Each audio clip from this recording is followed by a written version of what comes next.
What does God think about a critical attitude towards his leaders? Is it all too common in our churches? Let's look at Numbers 12. Why did Miriam and Aaron denounce Moses?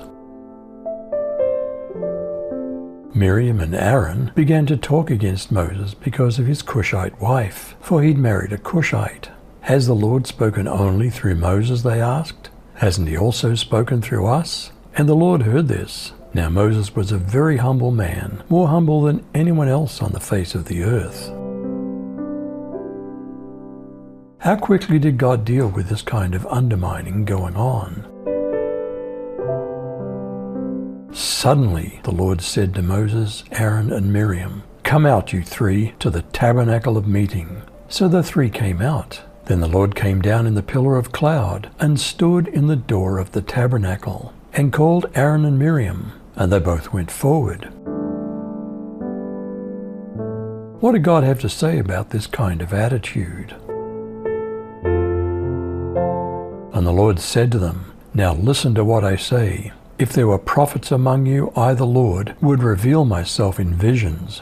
I would speak to them in dreams, but not with my servant Moses. Of all my house, he's the one I trust.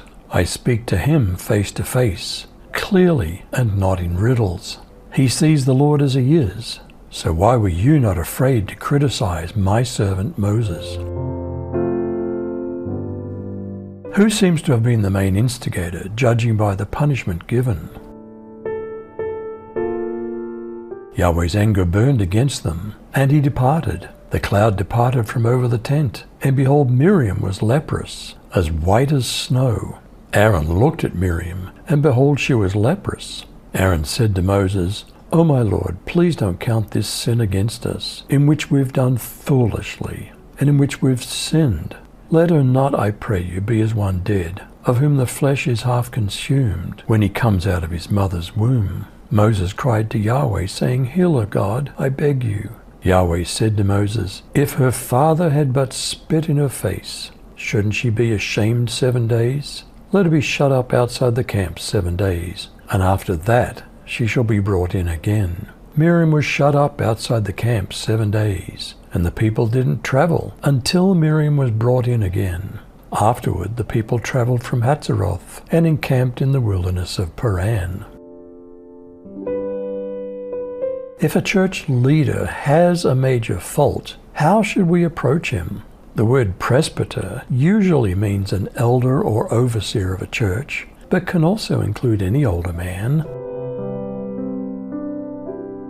Never speak harshly to an older man or presbyter, but appeal to him respectfully, as you would to your own father. Did Jesus warn us about false prophets?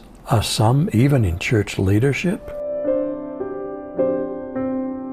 Watch out for false prophets. They dress up like sheep, but inside they're wolves who've come to attack you. Generally speaking, how should we treat our faithful local church leaders? Obey your leaders and submit to them, for they're keeping watch over your souls, as those who'll have to give an account. Let them do this with joy and not with groaning, for that would be of no advantage to you.